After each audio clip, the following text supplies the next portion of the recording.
ದೇವರು ಅಥವಾ ದೇವಸ್ಥಾನ ಅಲ್ಲಿ ವಿಕ್ಟಿಮ್ ಅಲ್ಲ. ಅಲ್ಲಿ ಕೆಲವು ವ್ಯಕ್ತಿಗಳ ವಿರುದ್ಧ ಆರೋಪಗಳು ಕೇಳಿ ಬಂದಿರಬಹುದು. ದೇವ್ರ ವಿರುದ್ಧ ಯಾರು ಆರೋಪ ಮಾಡಿಲ್ಲ. ಮಂಜುನಾಥ ಸ್ವಾಮಿ ತಪ್ಪು ಮಾಡಿದಾನೆ ಅಂತ ಯಾರು ಹೇಳ್ತಾ ಇಲ್ಲ. ಅಣ್ಣಪ್ಪ ಸ್ವಾಮಿ ತಪ್ಪು ಮಾಡಿದಾನೆ ಅಂತ ಯಾರು ಹೇಳ್ತಾ ಇಲ್ಲ. ಈ ಪ್ರಕರಣದಲ್ಲಿ ಈಗಾಗಲೇ ಚಿನ್ನಯ್ಯನ ವಿರುದ್ಧ 39 ನಲ್ಲಿ ಪರ್ಜುರಿ ಮತ್ತು ಫೋರ್ಜರಿಗೆ ಸಂಬಂಧಪಟ್ಟಂತ ಪ್ರಕರಣಗಳನ್ನ ದಾಖಲೆ ಮಾಡಲಾಗಿದೆ. ಆದ್ರೆ ಈಗ ಏನು ಅಂದ್ರೆ SIT ನವರು ಏನ್ ಈ ದೂರು ವರದಿ ಕೊಟ್ಟಿದ್ದಾರೋ ಅದರ ಆಧಾರದಲ್ಲಿ ಕೋರ್ಟ್ ತಾನೇ ಒಂದು PCR ಅನ್ನ ದಾಖಲೆ ಮಾಡುವಂತ ಸಾಧ್ಯತೆ ಕಾಣಿಸ್ತಾ ಇದೆ. ಆ ಕೇಸ್ನಲ್ಲಿ ಯಾರನ್ನ ಆರೋಪಿಗಳನ್ನಾಗಿ ಮಾಡ್ತಾರೆ ಅನ್ನುವಂಥದ್ದು ಕೂಡ ಬಹಳ ಕುತೂಹಲದ ವಿಷಯ. ಮೊದಲನೇದಾಗಿ ಚಿನ್ನಯ್ಯ ಅದರಲ್ಲಿ ಆರೋಪಿ ಆಗುವಂತ ಎಲ್ಲ ಸಾಧ್ಯತೆಗಳಿದೆ. ಯಾಕೆಂದ್ರೆ ಆತನೇ ಇಲ್ಲಿ ಬಹಳ ಮುಖ್ಯ ಪಾತ್ರಧಾರಿ ಆಗಿರೋದ್ರಿಂದ, ಆತನ ವಿರುದ್ಧನೇ ಈ ಪ್ರಕರಣ ತಿರುಕೊಂಡಿರೋದ್ರಿಂದ ಆತ ಇಲ್ಲಿ ಮೊದಲನೇದಾಗಿ ಆತ ಆರೋಪಿ ಆಗುವಂತ ಸಾಧ್ಯತೆ ಇದೆ. ಅದರ ಜೊತೆಗೆ ಸೌಜನ್ಯ ಪರ ಹೋರಾಟಗಾರರೇನಿದ್ದಾರೆ, ಮೈಶೆಟ್ಟಿ ತಿಮ್ಮರೋಡಿ ಅವರಾಗಿರ್ಬೋದು, ಗಿರೀಶ್ ಮಠಣ್ಣವರಾಗಿರ್ಬೋದು, ಜಯಂತ್ ಟಿ ಮತ್ತು ವಿಠಲ್ ಗೌಡ, ಈ ನಾಲ್ವರ ಮೇಲೆ ಮತ್ತೆ ಸುಜಾತಾ ಭಟ್ ಅನ್ನುವಂತ ಮಧ್ಯದಲ್ಲಿ ಸೇರ್ಕೊಂಡಂತ ಆಕೆಯ ಮೇಲೆ ಕೂಡ ಪ್ರಕರಣ ದಾಖಲೆ ಆಗುವಂತ ಸಾಧ್ಯತೆ ಇದೆ. ಅಥವಾ ನ್ಯಾಯಾಲಯ ಇವರನ್ನ ಆರೋಪಿಗಳನ್ನ ಮಾಡೋದು ಅಗತ್ಯ ಇಲ್ಲ ಅಂತ ತೀರ್ಮಾನಕ್ಕೆ ಬಂದ್ರು ಕೂಡ ಅದು ಕೂಡ ಏನೋ ಆಶ್ಚರ್ಯ ಇಲ್ಲ. ಆದ್ರೆ ನಾಳೆ ಏನ್ ತೀರ್ಮಾನ ಆಗುತ್ತೆ ಅನ್ನೋದನ್ನ ಕಾದ್ ನೋಡ್ಬೇಕಾಗತ್ತೆ. ಈ ಕೇಸ್ನಲ್ಲಿ ಬಹಳ ಇಂಟ್ರೆಸ್ಟಿಂಗ್ ಏನು ಅಂತಂದ್ರೆ, ಇಲ್ಲಿ ಕೋರ್ಟೇ ಒಂದು ಕಂಪ್ಲೇನೆಂಟ್ ಆಗಿ ಕನ್ವರ್ಟ್ ಆಗಿ ಅದನ್ನ ಮಾಡುವಂತದ್ದು. ನೋಡಿ, ಇಲ್ಲಿ ಸಂತ್ರಸ್ತರು ಅನ್ನುವಂತ ಪ್ರಶ್ನೆ ಬರುತ್ತೆ. ಅಂದ್ರೆ ಈ ಯಾರು ಇಲ್ಲಿ ದೂರುದಾರರು ನಾನು ತಾಂತ್ರಿಕವಾಗಿ ಹೇಳ್ಬೇಕು ಅಂತಂದ್ರೆ ನ್ಯಾಯಾಲಯವೇ ಇಲ್ಲಿ ದೂರುದಾರರಾಗ್ತಾರೆ. ಯಾಕೆ ನ್ಯಾಯಾಲಯ ಇಲ್ಲಿ ಕಂಪ್ಲೇನೆಂಟ್ ಆಗತ್ತೆ ಅಂತಂದ್ರೆ, ಚಿನ್ನಯ್ಯ ಏನು ಸುಳ್ಳು ಹೇಳಿದಾನೆ ಅಂತ ಹೇಳಿ SIT ನವರು ವರದಿಯನ್ನ ಕೊಟ್ಟಿದ್ದಾರೆ, ಅಥವಾ ಅದು ಅವ್ರ ತನಿಖೆಯನ್ನು ನಡೆದ ಅವ್ರ ತನಿಖೆಯ ಪ್ರಕಾರ ಅವ್ರು ಕಂಡ್ಕೊಂಡಂತ ಸತ್ಯ ಅದು. ಅವ್ರು ಏನು ಆರೋಪ ಮಾಡ್ತಾ ಇದ್ದಾರೆ ಅದು ನೇರವಾಗಿ ನ್ಯಾಯಾಲಯಕ್ಕೆ ಮಾಡಿದಂತ ಏನದು ವಂಚನೆ ಅನ್ನುವಂಥದ್ದು.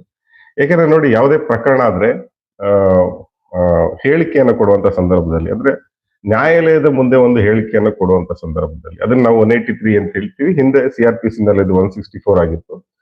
ಆ 183 ಸ್ಟೇಟ್ಮೆಂಟ್ ಏನ್ ಹೇಳ್ತಾರೆ ಅದು ಪ್ರಮಾಣ ಮಾಡಿ ಮಾಡುವಂತ ಒಂದು ಅದು ಹೇಳಿಕೆ. ಅದು ಆ ಹೇಳಿಕೆಯಲ್ಲಿ ತಪ್ಪು ದಾರಿಗೆ ಎಳೆಯುವಂತ, ಸುಳ್ಳು ಹೇಳುವಂತ ಪ್ರಕ್ರಿಯೆ ಇದ್ರೆ ಆಗ ಅವರ ಮೇಲೆ ಪ್ರಕರಣ ತಿರ್ಕೊಳ್ಳುತ್ತೆ. ಅದು ಈಗ ಆಗಿರುವಂತದ್ದು. ಅಂದ್ರೆ ಇಲ್ಲಿ ಚಿನ್ನಯ್ಯ ತಾನು ಏನ್ ಹೇಳಿಕೆ ಕೊಟ್ಟಿದ್ದ ಮೊದಲು 183 ನಲ್ಲಿ, ಅದರಲ್ಲಿ ಆತ ಕೋರ್ಟ್ ಅನ್ನ ದಾರಿ ತಪ್ಪಿಸುವಂತ ಅಥವಾ ಸುಳ್ಳು ಹೇಳುವಂತ ಕೆಲಸವನ್ನ ಮಾಡಿದ್ದಾನೆ ಅನ್ನೋದು SIT ಅವರ ಆರೋಪ. ಅದಕ್ಕೆ ಸಂಬಂಧಪಟ್ಟಂತೆ ಈಗ ನ್ಯಾಯಾಲಯವೇ ಇಲ್ಲಿ ವಿಕ್ಟಿಮ್. ನಿಜವಾದ ಒಂದು ಟೆಕ್ನಿಕಲಿ ಹೇಳ್ಬೇಕು ಅಂದ್ರೆ ಇಲ್ಲಿ ನ್ಯಾಯಾಲಯವೇ ವಿಕ್ಟಿಮ್ ಆಗತ್ತೆ. ನೋಡಿ, ಇದು ಒಂದ್ ರೀತಿಯಲ್ಲಿ. ಇನ್ನೊಂದು ಬಹಳ ಮುಖ್ಯವಾದ ಅಂಶ ಇದ್ರಲ್ಲಿ ಏನಂದ್ರೆ, ಇದರಲ್ಲಿ ಹೋರಾಟಗಾರರ ಪಾತ್ರ ಏನು ಅಂತ ಹೇಳಿ. ನೋಡಿ, ಈ ಚಿನ್ನಯ್ಯ ಏನು ಪರ್ಜುರಿ ಮಾಡ್ದ ಅಂದ್ರೆ ಅವನು ಏನು ಓತ್ ತಗೊಂಡಿದ್ನೋ ಅದಕ್ಕೆ ವಿರುದ್ಧವಾಗಿ, ಅದು ಆ ಓತ್ತಲ್ಲಿ ಸುಳ್ಳು ಹೇಳ್ದ ಅನ್ನೋಂಥದ್ದು ಒಂದೇನಿದೆ ಪರ್ಜುರಿ.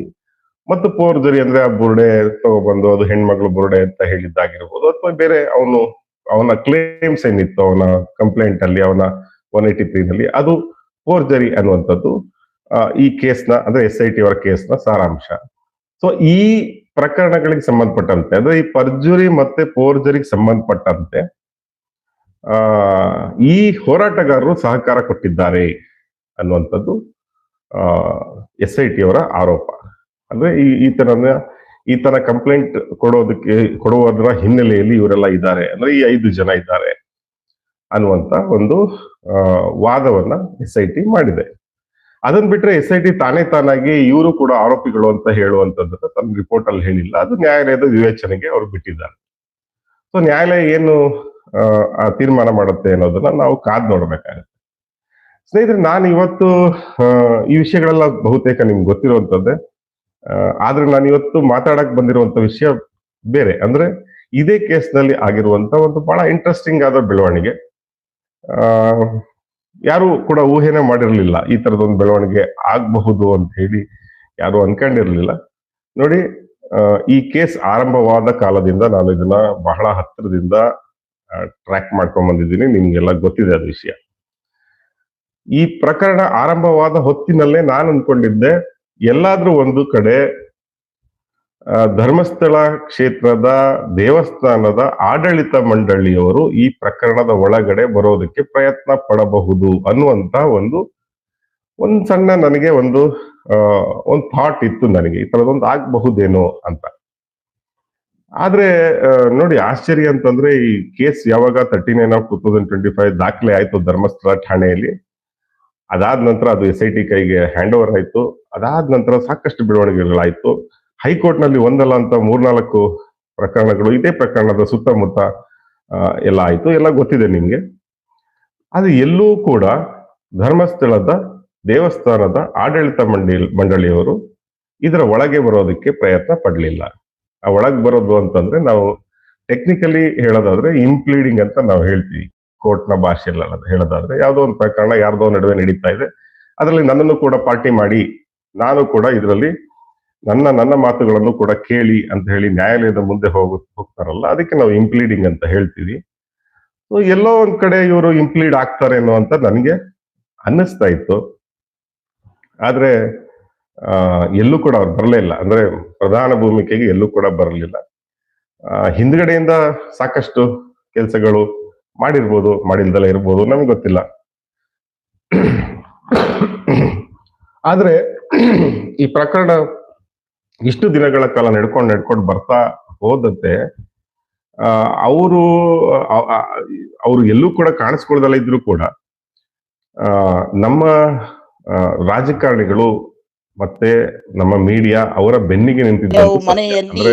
ಅವರೇನು ಮಾತಾಡ್ತಿರ್ಲಿಲ್ಲ. SIT ರಚನೆಯಾದಾಗ ಒಂದು ಸ್ಟೇಟ್ಮೆಂಟ್ ಅನ್ನ ರಿಲೀಸ್ ಮಾಡಿದ್ರು. SIT ರಚನೆಯನ್ನ ಸ್ವಾಗತ ಮಾಡಿ ಇದು ಬಹಳ ಒಳ್ಳೇದು ಅನ್ನೋ ತರ ಅವರು ಒಂದು ಹೇಳಿಕೆಯನ್ನು ಕೊಟ್ಟಿದ್ರು.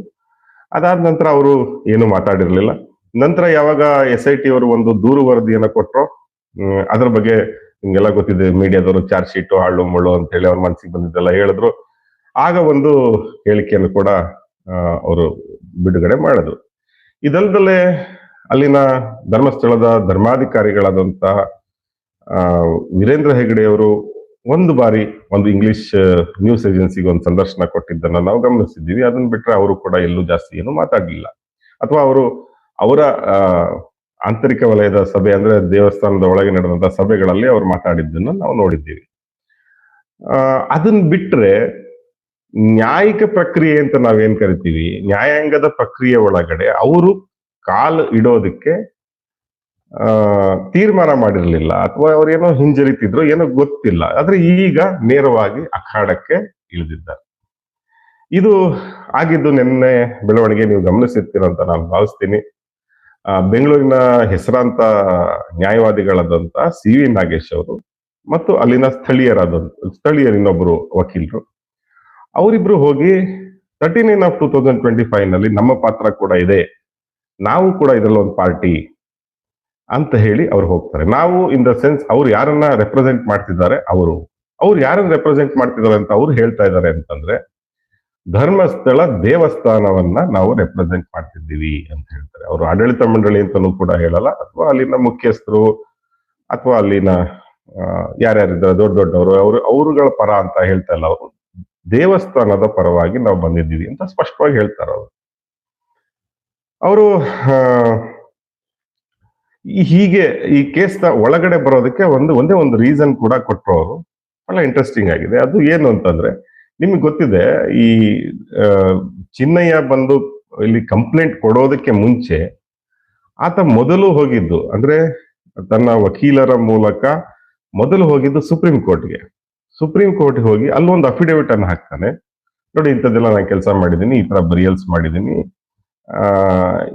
ಇದರ ತನಿಖೆ ಮಾಡೋಕ್ಕೆ ಅವಕಾಶವನ್ನ ಕೊಡಬೇಕು ಅನ್ನೋಂತ ಮನವಿಯನ್ನ ಇಟ್ಕೊಂಡು ಆತ ಸುಪ್ರೀಂ ಕೋರ್ಟ್ ನಲ್ಲಿ ಹೋಗಿರ್ತಾನೆ. ಸುಪ್ರೀಂ ಕೋರ್ಟ್ ನಲ್ಲಿ ಆ ಕೇಸನ್ನ ವಜಾ ಮಾಡಲಾಗ್ತದೆ. ಈ ತರ PILಗಳು ಪ್ರಚಾರದ ಹುಚ್ಚಿನಿಂದ ಮಾಡ್ತಾರೆ ಅಥವಾ ಇನ್ನೇನೋ ಕಾರಣಗಳಿಗೆ ಮಾಡ್ತಾರೆ ಅಂತ ಹೇಳಿ ಆವಾಗಿದ್ದಂತ ಜಡ್ಜ್ ಅದನ್ನ ವಜಾ ಮಾಡ್ತಾರೆ. ಅಂದ್ರೆ ಅದನ್ನ ಸರಿಯಾದ ರೂಟ್ ನಲ್ಲಿ ಬಂದಿರ್ಲಿಲ್ಲ ಅನ್ನೋದು ಕೂಡ ಕಾರಣ. ಅಂದ್ರೆ ಅದು ಪೊಲೀಸ್ ಸ್ಟೇಷನ್ ಅಲ್ಲಿ ದಾಖಲೆ ಆಗ್ಬೇಕು, ಅಲ್ಲೇನೋ ತನಿಖೆ ಮಾಡ್ಲಿಲ್ಲ ಅಂತನೋ, ಎಲ್ಲೋ ಲ್ಯಾಪ್ಸಸ್ ಆಯ್ತು ಅಂತ ಹೇಳಿ ಅಲ್ಲಿಂದ ಹೈಯರ್ ಕೋರ್ಟಿಗೆ ಹೋಗಿ ನಂತರ ದೇಶದ ಪರಮೋಚ್ಚ ನ್ಯಾಯಾಲಯಕ್ಕೆ ಹೋಗ್ಬೇಕಾಗತ್ತೆ. ಆ ತರದ ಎಲ್ಲ ಪ್ರೊಸೀಜರ್ಗಳನ್ನ ಓವರ್ಲುಕ್ ಮಾಡಿ ಅಲ್ಲಿ ನೇರವಾಗಿ ಸುಪ್ರೀಂ ಕೋರ್ಟಿಗೆ ಬಂದಿದ್ರಿಂದಾಗಿ ಅದನ್ನ ವಜಾ ಮಾಡಲಾಗಿರುತ್ತೆ. ಅದನ್ನು ಕೂಡ ನಾವು ಅರ್ಥ ಮಾಡ್ಕೋಬಹುದು. ಆ ಅಫಿಡೇವಿಟ್ ನಲ್ಲಿ ಆತ ಅಲ್ಲಿ ಬರೆದಂತ ವಿಷಯದಲ್ಲಿ ಧರ್ಮಸ್ಥಳ ದೇವಸ್ಥಾನದ ಪ್ರಸ್ತಾಪ ಇದೆ, ಹೀಗಾಗಿ ನಾವು ಇಲ್ಲಿ ಸಂತ್ರಸ್ತರು ಅಂತ ಅವ್ರು ಹೇಳ್ತಾ ಇದ್ದಾರೆ. ಮಹೇಶ್ ಕಜ್ಜಿ ಅವರು ನ್ಯಾಯವಾದಿಗಳು ಹೇಳ್ತಾರೆ. ಸೊ ಅಲ್ಲಿ ಹೆಚ್ಚಿನ ವಿವರಗಳನ್ನ ಅವ್ರು ಬಿಟ್ಕೊಡ್ಲಿಲ್ಲ. ಅಂದ್ರೆ ಇಷ್ಟೇ ಹೇಳ್ತಾ ಇದ್ದವರು ಸುಪ್ರೀಂ ಕೋರ್ಟ್ ನಲ್ಲಿ ಈ ತರ ಹೋಗಿದೆ, ಅಲ್ಲಿ ನಮ್ಮ ಹೆಸರಿದೆ, ಹಿಂಗಾಗಿ ನಾವು ಇದರಲ್ಲಿ ಪಾರ್ಟಿ ಆಗೋದಕ್ಕೆ ಬಯಸ್ತಾ ಇದ್ದೀವಿ, ನಾವು ನಿಜವಾದ ಸಂತ್ರಸ್ತರು ಅಂತ ಅವ್ರು ಹೇಳ್ತಾ ಇದ್ದಾರೆ. ಸ್ನೇಹಿತರೆ, ಇಲ್ಲಿ ಕೂಡ ಬಹಳ ಟೆಕ್ನಿಕಲ್ ಆಗಿ ಒಂದು ವಿಷಯನ ನಾನು ಹೇಳಲೇಬೇಕು. ದೇವಸ್ಥಾನ ಅನ್ನೋದು ಸಂತ್ರಸ್ತ ಸ್ಥಾನದಲ್ಲಿದೆಯಾ ಅಂತ ಒಂದು ಪ್ರಶ್ನೆ. ಇದನ್ನು ಬೇರೆ ಬೇರೆ ರೀತಿ ವ್ಯಾಖ್ಯಾನ ಮಾಡಬಹುದು. ಅಂದ್ರೆ ಈ ವಿಷಯದಲ್ಲಿ ನಡೆದಂತ ಒಂದು ದೊಡ್ಡ ಪ್ರೊಪಗಂಡ ಏನು ಅಂತಂದ್ರೆ, ಧರ್ಮಸ್ಥಳ ಕೇಸನ್ನ ಎಲ್ಲರೂ ಕೂಡ ನೋಡ್ಬೇಕಾಗಿದ್ದು ಹೆಂಗಿತ್ತು ಅಂತಂದ್ರೆ, ಈ ಪ್ರಕರಣವನ್ನ ಒಂದು ಕ್ರೈಮ್ಗಳು ಏನ್ ಘಟನೆಗಳು ನಡೆದಿದ್ದಾವೆ ಅಲ್ಲಿ ಸುಮಾರು ವರ್ಷಗಳಿಂದ ಏನು, ಅಥವಾ ಸರ್ಕಾರ ಏನ್ ಇದು ತನಿಖೆಯನ್ನು ಒಪ್ಪಿಸ್ತು, ಒಂದು 20 ವರ್ಷದ ಅವಧಿ ಇತ್ತಲ್ಲ, ಆ ಕ್ರೈಮ್ ಪ್ರಕರಣಗಳಿಗೆ ಸೀಮಿತವಾಗಿ ನಾವು ಅದನ್ನ ನೋಡ್ಬೇಕಿತ್ತು. ಆದ್ರೆ ಇದನ್ನ ಪ್ರಚಾರ ಮಾಡಿದ ಹೇಗೆ ಅಂತಂದ್ರೆ, ಇದು ದೇವಸ್ಥಾನದ ವಿರುದ್ಧ ಅಪಪ್ರಚಾರ, ದೇವಸ್ಥಾನದ ವಿರುದ್ಧ ಷಡ್ಯಂತ್ರ, ದೇವಸ್ಥಾನದ ವಿರುದ್ಧ ಪಿತೂರಿ ಅಂತ ಹೇಳಿ ಒಂದು ಪ್ರೊಪಗಂಡವನ್ನ ಬಹಳ ವ್ಯವಸ್ಥಿತವಾಗಿ ಅದನ್ನ ರನ್ ಮಾಡಲಾಯ್ತು. ಈ ಪಿತೂರಿಯಲ್ಲಿ ಅಥವಾ ಈ ಷಡ್ಯಂತ್ರದಲ್ಲಿ ನಮ್ಮ ಮೀಡಿಯಾಗಳಿಂದ ಹಿಡಿದು ನಮ್ಮ ಪೊಲಿಟಿಷಿಯನ್ಸ್ ಇಂದ ಹಿಡಿದು ಎಲ್ಲರೂ ಕೂಡ ಅದರಲ್ಲಿದ್ರು. ಇಲ್ಲಿ ನೋಡಿ, ಇಲ್ಲಿ ಪ್ರಜ್ಞಾವಂತ ಜನತೆ ಅಂದ್ರೆ ನೀವು ಸೇರ್ಕೊಂಡಂಗೆ ನಾವೆಲ್ಲ ಸೇರ್ಕೊಂಡು ನಾವು ಕೇಳ್ತಾ ಇದ್ದಿದ್ದೇನು ಅಂತಂದ್ರೆ, ಅಲ್ಲಿ ಇಷ್ಟೊಂದು ಪ್ರಕರಣಗಳೆಲ್ಲ ನಡೆದು ಬಿಟ್ಟಿದೇವಲ್ಲ, ಅದನ್ನ ಮಾಡಿದವ್ರು ಯಾರು, ಮಾಡಿಸಿದವ್ರು ಯಾರು, ಯಾರು ಕೊಂದವರು, ಅದು ನಮಗೆ ಆಚೆ ಬರ್ಬೇಕು ಅನ್ನೋದು ಬಹಳ ಮುಖ್ಯವಾದ ವಿಷಯ ಇತ್ತು. ಇಂಥವ್ರೇ ಮಾಡಿದ್ರೆ ಅಥವಾ ಇಂಥವ್ರು ಮಾಡಿಲ್ಲ ಅಂತ ಅದಕ್ಕಿಂತ ಹೆಚ್ಚಾಗಿ ಯಾರು ಮಾಡಿದ್ದಾರೆ ಅನ್ನೋದು ನಮಗೆ ಬೇಕಾಗಿತ್ತು. ಆದ್ರೆ ಇಲ್ಲಿ ಏನಂತಂದ್ರೆ, ಏನೇ ಧರ್ಮಸ್ಥಳಕ್ಕೆ ಸಂಬಂಧಪಟ್ಟಂಗೆ ಏನೇ ವಿಷಯ ಬಂದ್ರು ಕೂಡ ಅದು ಯಾರನ್ನೋ ಉದ್ದೇಶಿಸಿ ಹೇಳ್ತಾ ಇದ್ದಾರೆ, ಇದು ಇಂಥವ್ರನ್ನೇ ಕುರಿತು ಮಾತಾಡ್ತಾ ಇದ್ದಾರೆ, ಇಂಥವ್ರಿಗೆ ಕೆಟ್ಟ ಹೆಸರು ತರಕ್ ತರ್ತಿದ್ದಾರೆ ಅನ್ನುವಂಥದ್ದು ಒಂದು ಶುರು ಮಾಡಿ ಅದನ್ನ ದೇವಸ್ಥಾನದ ವಿರುದ್ಧ ನಡೀತಿರುವಂತ ಒಂದು ಷಡ್ಯಂತ್ರ ಅನ್ನುವಂತ ಒಂದು ಪ್ರೊಪಗಂಡವನ್ನ ಮಾಡೋದು. ಒಂದು ಷಡ್ಯಂತ್ರ ಅನ್ನೋದೇ ಒಂದು ಷಡ್ಯಂತ್ರ, ಆ ತರದ ಷಡ್ಯಂತ್ರ ನಡೀತಾ ಇತ್ತು. ನೋಡಿ, ಮತ್ತೆ ಅದೇ ಪ್ರಶ್ನೆಗೆ ಬರ್ತೀನಿ, ಇದು ದೇವಸ್ಥಾನದ ಇಲ್ಲಿ ಸಂತ್ರಸ್ತ ಸ್ಥಾನದಲ್ಲಿ ಇದೆಯಾ ಅಂತ ಪ್ರಶ್ನೆ. ದೇವಸ್ಥಾನ ಹೆಂಗ್ರಿ ಸಂತ್ರಸ್ತ ಸ್ಥಾನದಲ್ಲಿ ನಿಂತ್ಕೊಳಕ್ ಸಾಧ್ಯ ಆಗುತ್ತೆ? ನನ್ನ ಪ್ರಶ್ನೆ ಇದು ವೈಯಕ್ತಿಕವಾಗಿ. ದೇವಸ್ಥಾನ ನಾವೆಲ್ಲರೂ ಕೂಡ ಗೌರವಿಸುವಂತ, ಆರಾಧಿಸುವಂತ, ಪ್ರೀತಿಸುವಂತ ಮಂಜುನಾಥೇಶ್ವರನ ಕ್ಷೇತ್ರ ಏನಿದೆ, ಅದು ನಮ್ಮೆಲ್ಲರ ಆರಾಧ್ಯ ಕ್ಷೇತ್ರ. ಅದು ಇಲ್ಲಿ ಹೆಂಗೆ ವಿಕ್ಟಿಮ್ ಆಗತ್ತೆ ಅಂತ ನನ್ನ ಪ್ರಶ್ನೆ. ಆಗೋದಕ್ಕೆ ಹೆಂಗ್ ಸಾಧ್ಯ ಇದೆ ಅಂತ. ದೇವರು ಅಥವಾ ದೇವಸ್ಥಾನ ಅಲ್ಲಿ ವಿಕ್ಟಿಮ್ ಅಲ್ಲ, ಅಲ್ಲಿ ಕೆಲವು ವ್ಯಕ್ತಿಗಳ ವಿರುದ್ಧ ಆರೋಪಗಳು ಕೇಳಿ ಬಂದಿರಬಹುದು. ದೇವ್ರ ವಿರುದ್ಧ ಯಾರು ಆರೋಪ ಮಾಡಿಲ್ಲ. ಮಂಜುನಾಥ ಸ್ವಾಮಿ ತಪ್ಪು ಮಾಡಿದಾನೆ ಅಂತ ಯಾರು ಹೇಳ್ತಾ ಇಲ್ಲ, ಅಣ್ಣಪ್ಪ ಸ್ವಾಮಿ ತಪ್ಪು ಮಾಡಿದಾನೆ ಅಂತ ಯಾರು ಹೇಳ್ತಾ ಇಲ್ಲ.